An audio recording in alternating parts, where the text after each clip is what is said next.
अस्सलाम वालेकुम नाजरीन, मैं हूं रामीन सैयद और आप देख रहे हैं प्रोग्राम ज़ेरे बहस। नाजरीन, बजट पर नून लीग और पीपल्स पार्टी के दरमियान उस वक्त इख्तलाफात सामने आए जब बजट इजलास से कुछ देर पहले पीपल्स पार्टी ने बजट इजलास में शिरकत से माजरत कर लिया और बाइकॉट का फैसला कर लिया।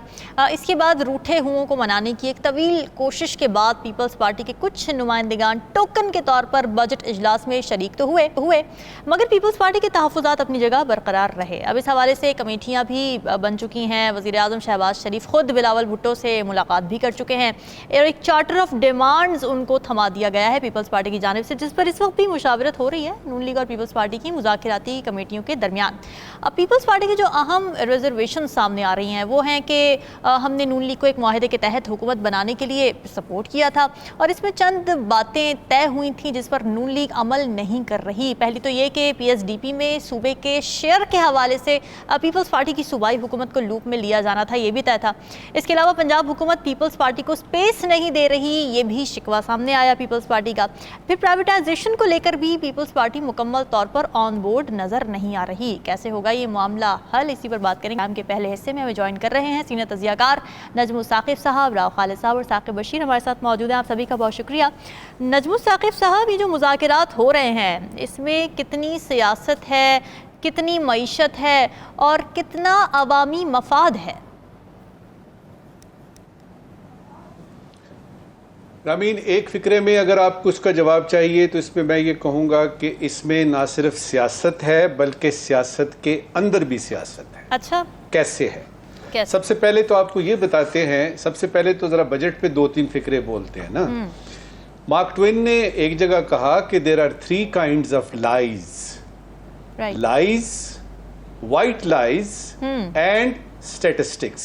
अच्छा, यही चीज़ जो है मुश्ताक अहमद यूसुफी ने अपनी किताब में तर्जुमा करके, तो उन्होंने इसको अपने तौर पे ही कहा। उन्होंने कहा झूठ की 3 किस्में होती हैं, एक झूठ, एक सफ़ेद झूठ, हाँ, और एक आदादो शुमार। तो ये तो हो गया आपका बजट की सूरत हाल, यानी बजट की सूरत हाल। अब ये सियासत की आपने बात की है, ये किसमें कितनी सियासत है, कितनी मईशत है। देखिए, डिक्टेटरशिप भी हो ना किसी मुल्क में, किसी भी किस्म की हुकूमत हो, फिस्तायत हो, आपकी जमहूरियत हो, डिक्टेटरशिप हो, कुछ भी हो, जो बजट बनता है ना वो आपकी जो मुतल्लका मिनिस्ट्री ऑफ फाइनेंस है वो बनाती है, मुख्तलिफ डिपार्टमेंट्स और मिनिस्ट्री जो गवर्नमेंट के हैं उनसे इनपुट लेके और हिसाब किताब करके। लेकिन जो फैसले होते हैं, मिसाल के तौर पे मैं यहाँ पे मिसाल देता हूँ, फर्ज करें तालीम में कितना देना है और किन किन जगहों पे देना है, तनख्वाहों के अलावा कहाँ कहाँ देना है, तो इसमें ये देखना पड़ता है कि जो MNAs हैं उनमें से कितने हैं जिनकी बेगमात के या उनके बच्चों के प्राइवेट स्कूल्स हैं। अच्छा, कितने ऐसे हैं जिनका इंटरेस्ट इन्वॉल्व है इसमें, तो वो क्या करेंगे, पेंसिलों पे और किताबों पे वो लगा देंगे, टैक्स लगा देंगे, अल्लाह खैर सल्लाह। और फिर ये कि स्कूलों की हालत के, चूंकि उनके बच्चे गवर्नमेंट स्कूलों में तो पढ़ते नहीं हैं, लिहाजा उन्होंने तो उनको तो पता ही नहीं कि भाई ये तालीम में हमने पैसे देने हैं, तो सियासी बन गया ना माहौल।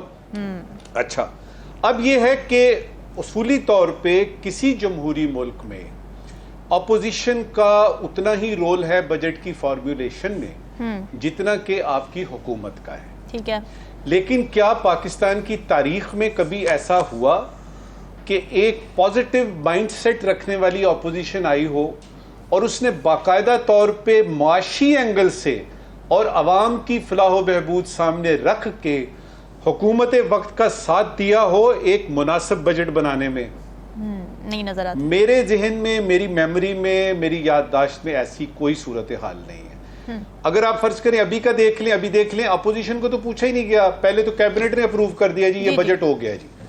उसके बाद ये है कि यानी अपोजिशन वाले तड़प रहे हैं कि भाई हमें तो पूछे, डिबेट होती है हर चीज पे। देखें उस पे, और यानी आपका ख्याल है कि इसमें कोई तब्दीली आएगी? नहीं, जो हुकूमत ने फैसला किया है उस दिन चले हो रहा है ना, दिखावे कोई सही। 30 जून को सुन ये देखे ना आपने, मैं ये लफ्ज इस्तेमाल नहीं करना चाहता था।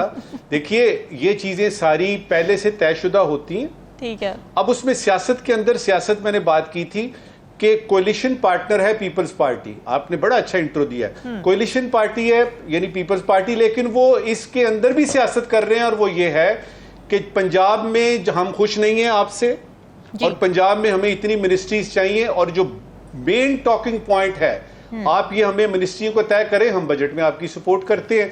तो ये मैं बात कर रहा था सियासत में सियासत की। ठीक है।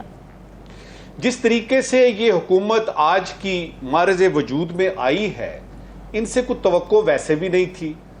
आपस की बात है, अगर खान साहब इस वक्त होते तो क्या वो ये जो हमारे नून लीग के हैं या पीपल्स पार्टी के, ये वही बातें कर रहे होते जो कि इस वक्त की अपोजिशन कर रही है, जिसमें कि पीटीआई, कैरेक्टर्स बस चेंज होते। तो ये सारा सियासी खखेड़ है, ये सियासी खखेड़ है सारी। और उसके अंदर मईशत कितनी है? मईशत उतनी है जितनी कि मिनिस्ट्री ऑफ फाइनेंस ने बता दिया कि हमारे बाकी जो है इदारे उन्होंने मिलकर ये सारा कुछ किया है, इतने % बनता है। कुछ जगहों पे सियासतदानों की चलती नहीं है। अच्छा। कुछ ऐसे हैं हेड्स ऑफ अकाउंट कि उसमें उनको ना अपोजिशन की चलती है ना ही हुकूमत की चलती है, लेकिन बहुत सारे ऐसे हेड्स ऑफ अकाउंट हैं जिसमें वो कर लेते हैं, और खास तौर पे IMF का। इस वक्त की आखिरी बात, ठीक, देखिए बजट से पहले आपके यहाँ अगर ये आलम है तो उसमें आप आइडियली स्पीकिंग कोई ऐसी बात उसूल के मुताबिक कर नहीं सकते। और पहले ही बेउसूलियां चल रही थी। किस वक्त पाकिस्तान में मुकम्मल तौर पे जमहूरियत रही है, किस वक्त पाकिस्तान में सही मानों में बजट बना है। लिहाजा इसी तनख्वाह में हमें गुजारा करना पड़ेगा और दुआ करनी पड़ेगी कि या बारी ताला किसी दिन ऐसा भी हो कि पाकिस्तानी वजीर खजाना हो, पाकिस्तान की और पाकिस्तान की आवाम सोच के, और आपकी तमाम पार्लियामेंट जो है वो ये सोचे कि ये बजट है पूरे साल, इसमें पूरा यानी इसके फंड जो हैं वो हमने किस तरह से एलोकेट करने हैं, पूरे साल के लिए पाकिस्तान का इंतजाम चलाना है। तो इसमें जरा अवाम की कोई फलाह बहबूद भी आ जाए। आमीन सुम्मा आमीन सुम्मा आमीन। राव खालिद साहब, नेगोशिएशंस जब हो रही होती हैं तो आइडियली तो इस बात पर नेगोशिएशन होनी चाहिए बजट में कि जी आवाम पे आपने इतने टैक्सेस लगा दिए हैं, कुछ रिलीफ दें, आवाम को कैसे बेहतर हालत में लेकर आना है, मईशत को कैसे बेहतर करना है, आपके फैसले कितने ठीक हैं कितने नहीं ठीक हैं। लेकिन यहाँ पर जो नेगोशिएशंस होते हैं वो इस बात पर हो रहे होते हैं कि पंजाब में मुझे काबीना में कौन सी वजारत चाहिए, तो PSDP के हवाले से बात हो रही है, वो फंड्स कहाँ जाते हैं ये भी सबको पता है, सिंध की हालत सबके सामने है। तो आप इन नेगोशिएशंस को किस तरह से सिग्निफाई करेंगे? देखिए, नेगोशिएशंस जो है बुनियादी तौर पे जिन इश्यूज़ पे भी हो रही हैं वो भी पॉलिटिकल इश्यूज़ हैं उनके। ठीक है, एक मौका होता है, MNAs भी करते हैं ये बात, जब बजट होता है तो वो भी अपने मुतालबात रखते हैं, फिर उनसे प्राइम मिनिस्टर मीटिंग शुरू करते हैं। अभी आप देखिएगा जो मेंबरान कौमी असम्बली है उनके साथ रोज़ 12-12, 15-15 से मिला करेंगे वज़ीर आज़म, जब बजट पैसेज से 1-2 दिन पहले ये मुलाकातें शुरू हो जाती हैं।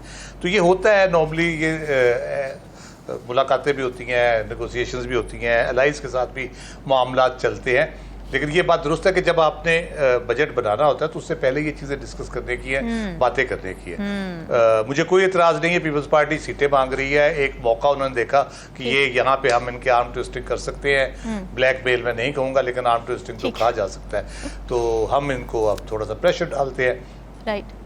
लेकिन बजट के मुतल्लिक आपने खुद कहा कोई चीज़ नहीं है। अगर बजट के मुतल्लिक कोई चीज़ होती तो मुझे कोई उनकी प्रेस कॉन्फ्रेंस कोई चीज़ नज़र आती कि ये हमारी प्रपोजल्स हैं। बड़े बड़े उन जय्यद वज़ीर ख़जाना उधर बैठे हैं, सलीम मांडवी वाला साहब हैं, अपना नवीद कमर साहब वज़ीर ख़जाना रहे हैं, बजट भी पेश किए हैं उन्होंने, और इस तरह के और भी लोग हैं उनमें जो ये काम कर सकते हैं। कोई एक प्रपोजल मुझे बता दे जो उन्होंने दी हो, पब्लिकली बताई हो, या कम अज़ कम उनको दी हो प्रपोजल।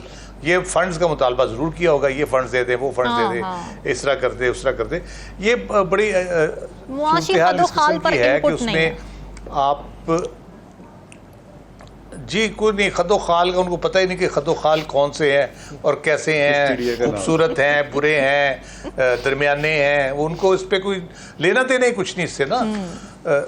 बात यह कि बजट तो एक खालिस टेक्निकल कह ले के एक्सपर्ट्स जो होते हैं मईशत के और अकाउंटिंग के और सारे वो होते हैं, महकमों की इनपुट होती है, इतने पैसे हमें चाहिए, ये प्रोजेक्ट चाहिए, इस तरह से चाहिए, कोई थोड़ा बहुत सियासी तौर पे भी ऐसे प्रोजेक्ट जिससे सियासी फ़ायदा हो जाए, तो वो पॉलिसी साजी असल काम होता है उसमें कि आप कैसी पॉलिसी बना रहे हैं जिससे मुल्क की मईशत बेहतर हो, टैक्स बेहतर हो, आवाम को सहूलतें और रियायतें मिले।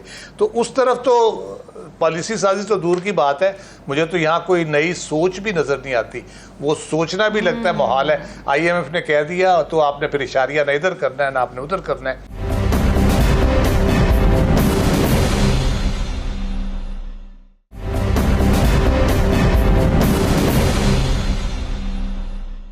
जब आप कुछ नहीं कर सकते और आप कुछ करना भी नहीं चाहते, तो फिर आप क्या करेंगे? आप फिर बयानबाजी करेंगे, आप सियासत करेंगे, आप इधर कभी इधर जाएंगे, कभी उधर जाएंगे, कभी। और हम ये देख रहे हैं, दहाइयों से देख रहे हैं कि हुकूमत आती है, वो बयान देती है कि जी जाने वाली हुकूमत तबाही और बर्बादी कर गई, लैंड माइंस बिछा गई है, मुल्क को दिवालिया के दहाने में पहुंचा दिया है, और हम जो है ये इसको ठीक करेंगे और ये करेंगे वो करेंगे। फिर वो जब जा रहे होते हैं तो वो ये कह रहे होते हैं हमने लैंड माइंस भी सारी ख़त्म कर दी हैं और मुल्क को दिवालियापन से बचा लिया है। एन मौके पे हमने 50 सड़कें बना दी हैं, 10 मेट्रो बना दी हैं, 2 लाख लैपटॉप तकसीम कर दिए हैं और कशकोल भी तोड़ दी है, ये भी बताते हैं। और फिर उसके बाद जब अगली हुकूमत आती है तो वो वहीं से शुरू होती है, लैंड माइंस। और फिर तो ये बयानबाजी का सारा ये चक्कर चले जा रहा है। हुकूमत को पता है कि उनके कोई गाइडलाइन उनको जो मिल गई है उसके मुताबिक उन्हें चल रहा है। अपने तौर पे सोचने समझने उनकी कोई सलाहियत नहीं है सिवाय इसके कि एक तो पर्टिकुलर चीज़ों पे मैं बात करना चाहता हूँ, जैसे नॉन फाइलर्स के हवाले से जो पॉलिसी बनी है, मुझे तो बिल्कुल समझ नहीं आ रही और किसी को समझ नहीं आ रही कि आप नॉन फाइलर के ट्रैवलिंग पे पाबंदी है लेकिन हज और उम्रा कर सकते हैं। क्यों भाई? ये क्या बात हुई? और उसके बाद आपने वो टेलकोस को जो कहा है कि जी आप 75% जो टैक्स एडवांस टैक्स और वो लें उनसे, नॉन फाइलर से, वो क्यों लें जी? नलायकी आपकी, नकम्मापन आपका। लोगों को फाइलर आप नहीं बना सकते, लोगों को पकड़ आप नहीं सकते, जिम्मे उनके लगा दो कि जी ये। और फिर तनख्वाहदार तबके के साथ जो कुछ उन्होंने किया है, तो ये रिकंसीडर करने वाली चीज़ें हैं। पता नहीं कर पाएंगे कि नहीं कर पाएंगे। चलें, ठीक है। साकिब, पंजाब में क्या टसल चल रही है? पीपल्स पार्टी क्या चाह रही है और ऐसा क्या है जो नून लीग पंजाब में देना नहीं चाह रही पीपल्स पार्टी को, जिस पर अभी तक डेडलॉक बरकरार है? एक तो जो पीपल्स पार्टी है वो उसका फोकस पंजाब ही है। ख़बर भी यही है कि जहाँ पे डेडलॉक है उसके पीछे पंजाब बड़ी जो है वो वजह है। अब मुस्लिम लीग नून के जो ज़राए हैं वो ये बताते हैं कि 10 या 12 सीटें हैं पंजाब में पीपल्स पार्टी की, और वो 25-30% जो है वो हिस्सा जो है वो मांग रहे हैं कि शेयरिंग, पावर शेयरिंग वो दी जाए। और पीपल्स पार्टी का जो फोकस है वो यूसुफ रज़ा गिलानी साहब क्योंकि चेयरमैन सेनेट भी हैं, तो वो ये चाह रही हैं कि जनूबी पंजाब के बेल्ट को एक्टिव किया जाए। वहाँ पे वो पहले भी मुल्तान में जब PTI की गवर्नमेंट थी तो शाह महमूद कुरैशी उन्होंने भी एक्टिव किया कि वहाँ पे भी जो एडमिनिस्ट्रेटिव साइड पे बहुत सारी चीज़ें देखी जाती रहीं। और अब ये भी चाह रहे हैं कि जो जनूबी पंजाब का बेल्ट है वहाँ पे एक्टिव हो, हमारे पास बहुत कुछ हो देने को लोगों को, और शेयरिंग में हमें वो मिल जाए ताकि हम पीपल्स पार्टी को एक्टिव कर सके पंजाब में।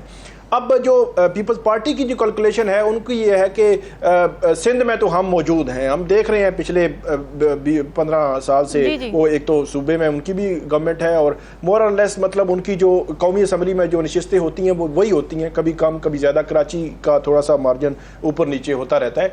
तो उनका फोकस है कि वो तो हमारे पास है। पंजाब में पीपल्स पार्टी पिछले 8-10 साल से ये कोशिश कर रही है कि यहाँ कदम जमाए जा सकें, लेकिन वो जमा नहीं सके। अब वो इसमें करना चाह रहे हैं। सबसे बड़ा जो डेडलॉक है वो यही है कि लेकिन जो मरियम नवाज़ हैं या मुस्लिम लीग नून है वो बहुत ज़्यादा रेजिस्ट कर रही है कि आप जो है वो पंजाब की जो हिस्सादारी के हवाले से। इसके अलावा भी 4-5 और चीज़ें भी हैं।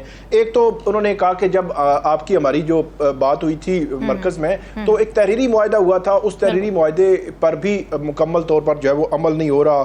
उसमें मल्टीपल चीज़ें थी, बल्दियाती इलेक्शंस का भी था कि पंजाब में बल्दियाती इलेक्शंस जो है वो करवाने के हवाले से कोई इनिशिएट किया जाएगा।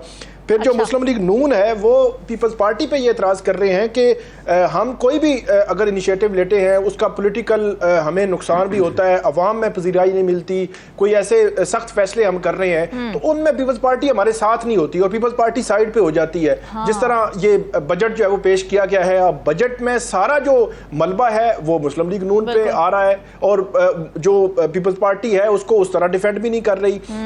इसी तरह जो नजकारी का मामला है, अब वहाँ यहाँ पे भी उनका ये है कि निजकारी जो है हाँ एक मुश्किल फैसला है और पॉलिटिकली हमें नुकसान देगा, अवाम में वो पजीराई नहीं होगी, लेकिन अल्टीमेटली मुल्क के लिए और मईशत के लिए ये फैसले जो है वो सख्त फैसले ज़रूरी हैं। लेकिन इस मामले में भी पीपल्स पार्टी क्योंकि माजी का उसका एक ट्रैक रिकॉर्ड रहा है तो वो उस तरह भी इसको जो है वो इस तरह पोर्ट्रे ऐसे करते हैं कि ये मामला भी मुस्लिम लीग नून का है। तो ये मल्टीपल चीज़ें हैं जो दोनों पॉलिटिकल पार्टीज़ के दरमियान जो है वो ये इश्यूज बने हुए।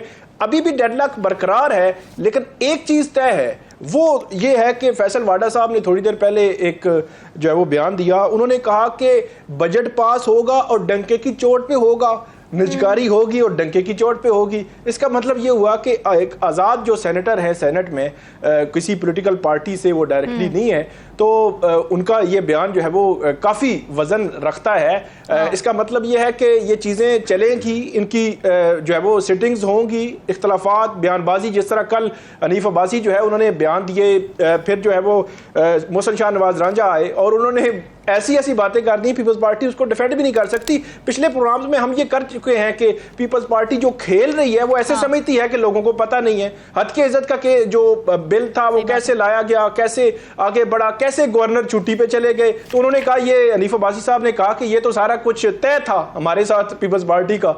तो ये एक बड़ी एम्बैरेसिंग जो है वो सिचुएशन है पीपल्स पार्टी के लिए भी। और पीपल्स पार्टी को मैं ये समझता हूँ कि पॉलिटिकली ठीक है, वो कुछ ना कुछ ज़्यादा से ज़्यादा गेन करना चाहते हैं, पॉलिटिकल अपना हिस्सा ज़्यादा लेना चाहते हैं, पंजाब में अपनी पोजीशन बेहतर बनाना चाहते हैं ताकि अगले 2-3 साल अगर उनको मिले वो कुछ ना कुछ अपनी जो है वो वहाँ पे एक्टिव कर सकें अपने कारकुनान को किसी ना किसी तरह, या कोई डेवलपमेंट को प्रोजेक्ट्स ऐसे वहाँ पे दे सकें कि आइंदा इलेक्शन में उनको जो है वो फ़ायदा हो सके। लेकिन एक उनको लाइन जो वो लेनी पड़ेगी और पीपल्स पार्टी ने रहना हुकूमत के साथ ही है, लेकिन अभी तक की जो आज जब हम बात कर रहे हैं अभी तक वो बज़ाहिर डेडलॉक बरकरार है। लेकिन पीपल्स पार्टी बजट में भी यही खबर है कि वो उनको जब वो सपोर्ट करेगी हुकूमत को, और जो हुकूमत के साथ मामलात हैं वो भी तय होने के इम्कानात बड़े वाज़ेह हैं। बिल्कुल ठीक। इलेक्शन कमीशन ट्राइब्यूनल्स की तश्कील के हवाले से केस की समाअत हो रही थी और इस दौरान chief justice of Pakistan chief justice Qazi Faez Isa ने एक बड़ा ही इंटरेस्टिंग सवाल पूछ लिया।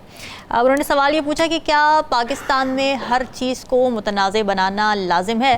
वैसे तो ये सवाल वो इस कॉन्टेक्स्ट में कर रहे थे कि चीफ जस्टिस और चीफ इलेक्शन कमिश्नर की मुलाकात क्यों नहीं हो सकती, बैठकर बात क्यों नहीं हो सकती, हर चीज़ को आप मुतनाज़ क्यों बना देते हैं। मगर हमने सोचा कि इसको थोड़ा सा ब्रॉडर पर्सपेक्टिव से भी डिस्कस करते हैं, क्योंकि देखा जाए तो पाकिस्तान में सियासत हो, मईशत हो, सोशल इश्यूज़ हों, फिर आइन और क़ानून हो, तमाम ही चीज़ों के ऊपर हम ये लफ्ज़ बहुत ज़्यादा सुनते हैं कि जी इसको मुतनाज़िया बना दिया गया है या एक कोई आइनी बहरान है जो कि खड़ा हो गया है। ये कॉन्स्पिरेसीज़ करने का, उस पर यकीन करने का हमें वैसे ही बहुत शौक़ है बतौर कौम।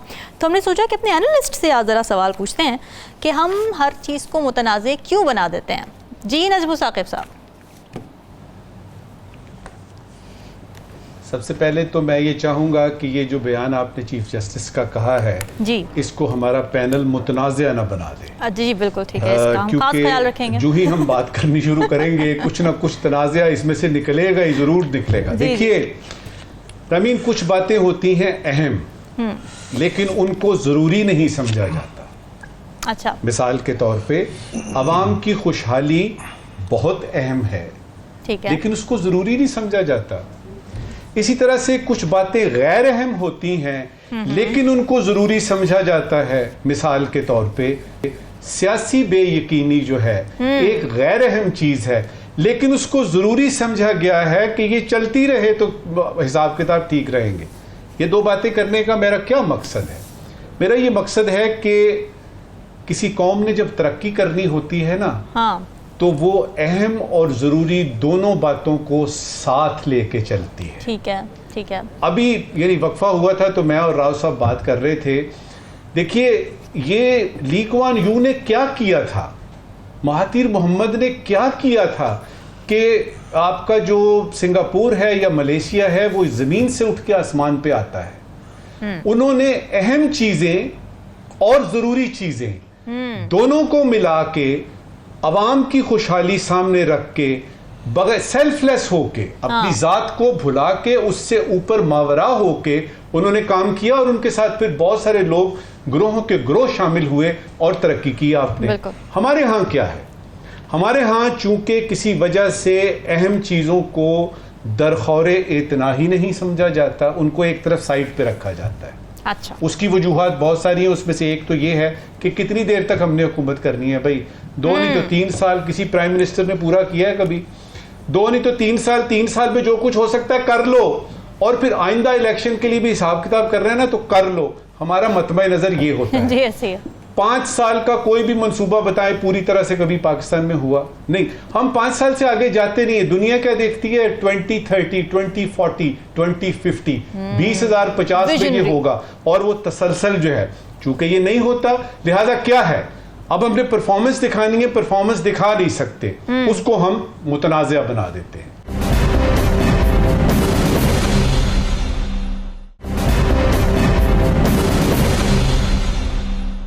जवाब इसका सीधा सा है, हर चीज को तो क्या, किसी भी गैर जरूरी चीज को मुतनाज़ा नहीं बनाना चाहिए, फुल स्टॉप। अब आता है कि हमारे यहाँ क्या है, अदालत से कोई फैसला आ गया, मुतनाज़ा हो गया क्योंकि मेरे हक में नहीं आया।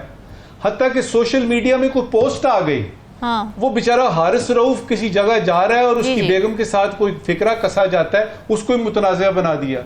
आपने बाबर यानी आजम को निकाल दिया, मुतनाज़ा। आपने शाहीन को रखा, बनाया, उसके बाद शाहीन को वापस आपने करके बाबर को लाए, फिर मुतनाज़ा। किसी जगह पे टिक नहीं रही कौम, उसकी वजह क्या है? बेचैनी है जो कि हर तरफ छाई हुई है।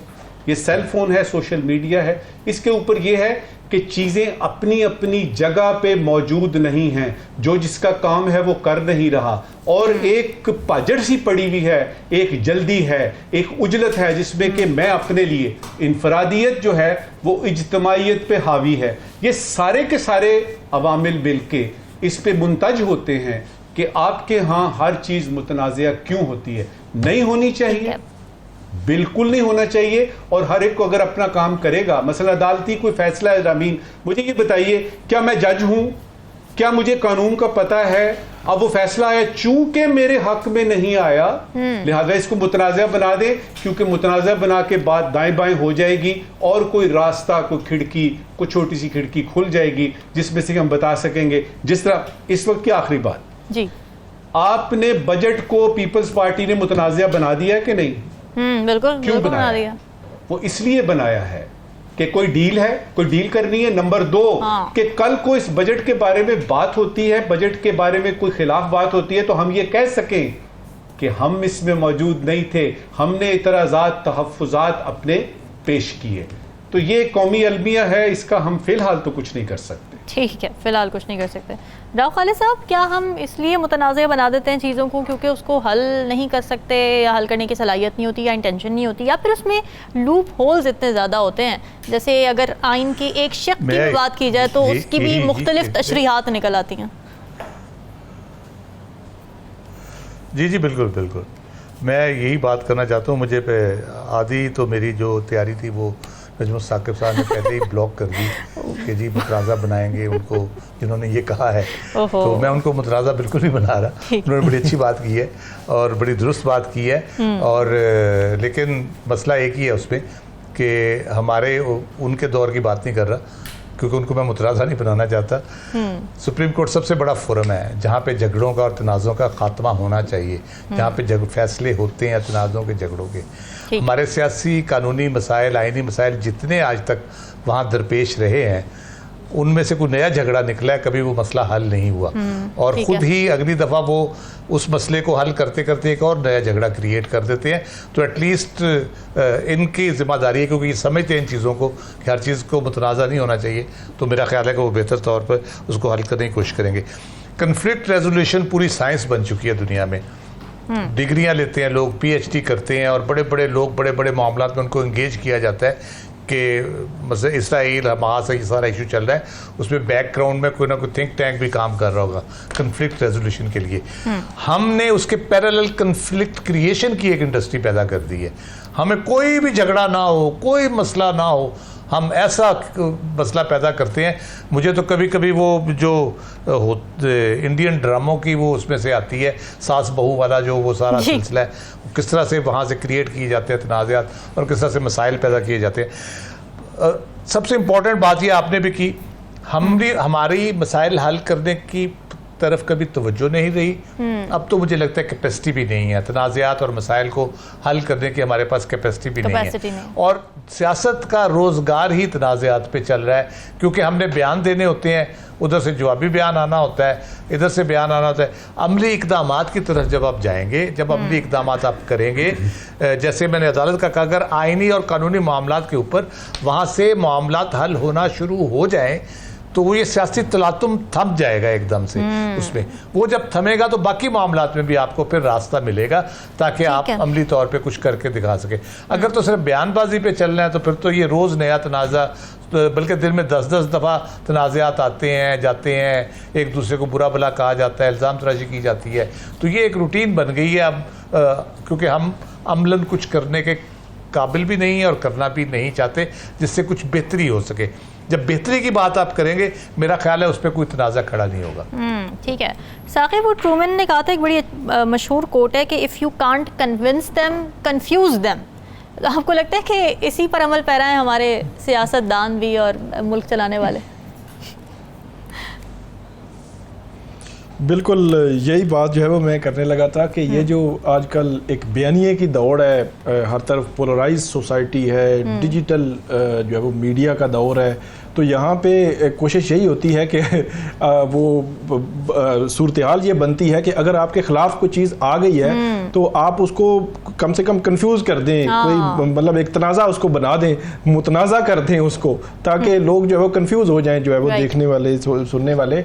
लेकिन मैं इसको एक डिफरेंट एंगल से देखूंगा कि कुछ चीज़ें तो होती नहीं है मुतनाज़ा, लेकिन उनको मुतनाज़ा बना दिया जाता है। लेकिन कुछ बहुत सारी ऐसे इशूज़ हैं वो उसमें तनाज़ात होते भी हैं, और एक पोलराइज सोसाइटी होने की वजह से जब वो तनाज़े में गिरती है तो वो बेहतरी भी उससे निकलती है। बहुत सारे सवालात होते हैं। अभी रिसेंटली मतलब शाहिद अफरीदी साहब जो है वो, उनकी एक तस्वीर वायरल हुई जो इंग्लैंड में, तो उस तस्वीर के हवाले से एक तनाज़ा तो खड़ा हो गया फौरी तौर पे। जो उनके मुखालिफिन थे उन्होंने सवालात उठाए, लेकिन शाहिद अफरीदी ने बड़ी वजाहत की, उस एक प्रेशर भी था उन पे कि फौरी तौर पर 1, 2, 3 ट्वीट्स में उन्होंने वजाहत दी, तो वो क्लैरिटी भी हो गई कि एक पोलराइज सोसाइटी में वो जो क्लैरिटी हुई, मेरा ये ख्याल है कि उस क्लैरिटी के बाद वो चीज़ें आगे नहीं बढ़ सकी। इसी तरह बहुत सारे और इश्यूज हैं। यही जो वहाँ पे जो है वो वाक़या जो हुआ था अभी रिसेंटली, हमारे जो क्रिकेटर हैं उनके साथ, उसमें भी हारिस रऊफ, उनके साथ भी उन्होंने जब जैसे ही वो बयान दिया, स्टेटमेंट दी, शुरू में तो तनाज़ा खड़ा हुआ कि ये कैसा बिहेवियर है, कैसी चीज़ है, लेकिन जब जैसे ही क्लैरिटी आई तो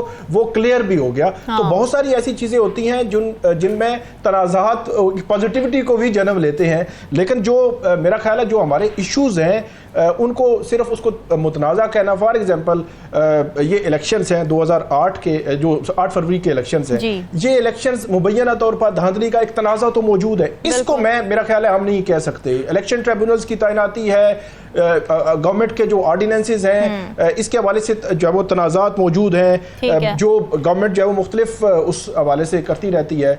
तो ये बहुत सारी ऐसी चीज़ें हैं, एक पोलराइज सोसाइटी की वजह से मैं ये समझता हूँ कि तनाज़ात खड़े होने के बाद उसमें से जो है वो मुस्बत और पॉजिटिव चीज़ें निकलती हैं। और आजकल कोई तनाज़ा आप फेक किसी भी नैरेटिव पे कायम नहीं रख सकते। मतलब डिजिटल मीडिया का दौर है, डिजिटल पे या मेन स्ट्रीम मीडिया पे भी हर एक शोबे के एक्सपर्ट्स बैठे हुए हैं। आप लॉ के देख लें, आप किसी फॉरेन अफेयर्स के देख लें, किसी भी शोबे से, या जो कॉन्फ्लिक्ट जोन है वहां के हर एक के एक्सपर्ट्स बैठे हुए हैं। कहीं की कोई भी बात होगी, तनाज़ा खड़ा होगा, वो एक्सपर्ट आके अपनी ओपिनियन देगा, अपने फैक्ट्स देगा, तो चीज़ें बड़ी क्लियर हो जाएंगी। तो इसका एक एंगल ये भी है कि एक पॉजिटिविटी को भी जन्म लेता है, और तनाज़ात को इस हवाले से भी मैं ये समझता हूँ कि बहुत का सीखने का मौका मिलता है। बहुत सारी चीज़ें जब एक चीज़ मतलब डिबेट जनरेट होती है कि एक दो मुख्तलिफ आरा आ जाती हैं, अब जिस के जो एक्सपर्ट्स हैं, जो फैक्ट्स ज़्यादा हैं, जो बंदा जो कन्विंस कर रहा है, मेरा ये ख्याल है कि उसको लोग अडॉप्ट कर लेते हैं। तो ये इसका एक पॉजिटिव पहलू भी है सारे सिनेरियो का। बिल्कुल ठीक है, नहीं कन्फ्यूजन्स बिल्कुल जेन्युइन है,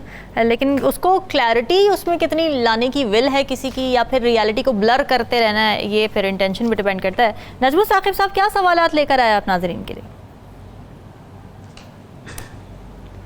शुक्रिया रामीन। एक ज़रूरी सवाल है और एक गैर ज़रूरी सवाल है। आज का ज़रूरी सवाल, कौमी बजट 30 जून तक मंजूर होगा, हुक्मरान इत्तेहाद बजट मंजूर कराने के लिए तैयार, दूसरी तरफ पीपल्स पार्टी ने बजट पर कुछ एतराज़ात उठा रखे हैं। ज़रूरी सवाल आज का ये है कि पंजाब में अगर कुछ वजारतों के वादे पर अमल दरामद हो गया या वादे पक्के हुए तो क्या पीपल्स पार्टी के बजट पर एतराज़ात ख़त्म हो जाएंगे? ठीक है, बड़ा अहम सवाल है आज का गैर ज़रूरी सवाल। खबर आई है कि पंजाब भर के डिप्टी कमिश्नरों ने बनफ़से नफीस ट्रांसपोर्ट के किरायों को सड़कों पर आके चेक किया है। जी जी, चालान हुए, जुर्माने हुए, बसें थानों में बंद।